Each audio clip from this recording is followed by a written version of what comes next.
మీరు చూస్తున్నది కుంకుడుకాయ లేక కూకుడుకాయలుగా పిలువబడేటువంటి కాయలనిచ్చేటువంటి మొక్క. కూకుడుకాయలను తలస్నానానికి ఉపయోగిస్తాము.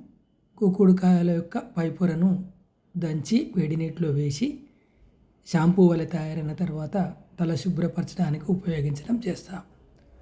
రసాయన షాంపూలు రాకపూర్వము అతి ఎక్కువగా విస్తారంగా వాడబడేటువంటి తల శుభ్రతకు వాడేటువంటి రసం కూకుడుకాయలతోనే తయారు చేసేవారు.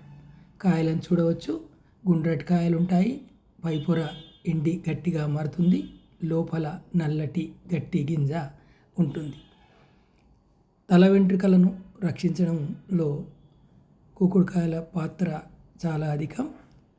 తలకు కూకుడుకాయలను ఉపయోగించి శుభ్రం చేసుకోవడం వల్ల కురులు నల్లగా ఒత్తుగా పెరుగుతాయని, పరిశుభ్రంగా ఉంచబడతాయని, తలలో ఉండేటువంటి చర్మ వ్యాధులు తగ్గిపోతాయని మన పూర్వులు చెప్తూ ఉంటారు.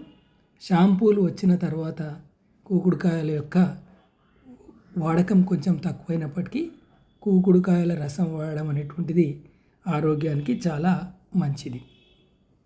కాయల్లో ఉండేటువంటి గింజలు నల్లగా ఉంటాయి, దంచితే తెల్లగా ఉంటాయి. వాటిని క్రిమిసంహారక మందులకు వాడడం జరుగుతూ ఉంటుంది.